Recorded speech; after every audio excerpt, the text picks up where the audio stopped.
Time again for another installment of The Basics, and on today's show, in sticking with the Star Trek CCG theme, I'm answering another viewer question, and I've been posed this question many times over the years, especially when I've gone to the odd tournament or when I've played with other friends, and that is, how many decks do you have made up at any given time and why?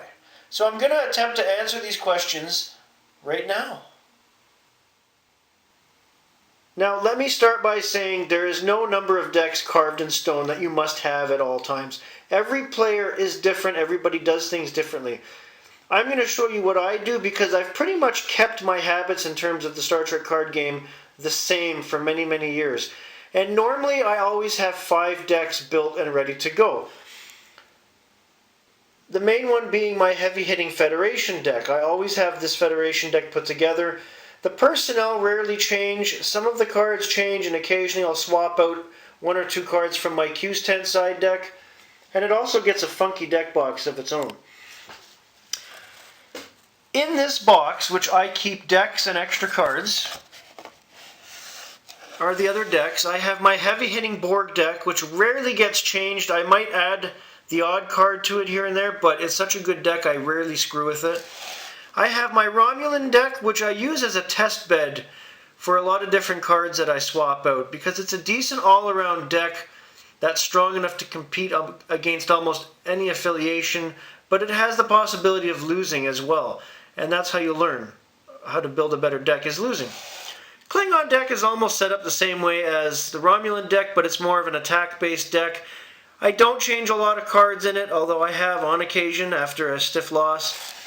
The newest deck I've created is my Ferengi deck, and I really thought long and hard building this, and I showed it to you in a previous episode. I've only used it in solitaire so far, obviously because we can't just go anywhere and play in tournaments or do anything like that right now, so it's just a solitaire deck, but it has potential. And I have these cards put aside here. It's a partial deck put together with no affiliation. I haven't decided if I'm going to make it a 6th deck with a different affiliation, or if I might use it to swap out huge chunks of cards in any of these decks should I feel the need to.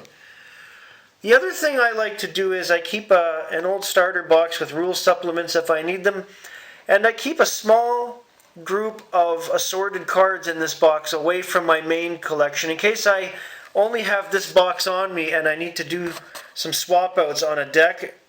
I will use that. I also have 1 affiliation sometimes ready to go in there. In this case I have my Kazon cards in there in case I want to make a quick Kazon deck, but it's mainly for swap outs on the fly because I don't take my whole collection everywhere I go all the time. Very rarely.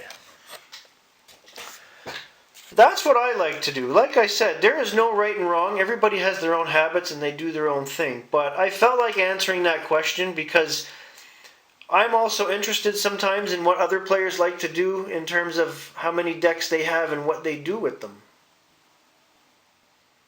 Now, that all being said, the Ferengi deck is the newest deck that I've built. I don't build decks very often nowadays. I generally stick to what works and swap out a few cards here and there. But everybody has a different way of doing things, and I respect that. And if you can find a way to build a better deck in a hurry and then go play it and test it out, it's probably the best way to go. But certain affiliations, I like keeping the decks made up because I am very biased towards Federation, Romulan, Klingon, and Borg, and I've always kept one of those affiliations decks to go at a moment's notice. Have a great day, everybody.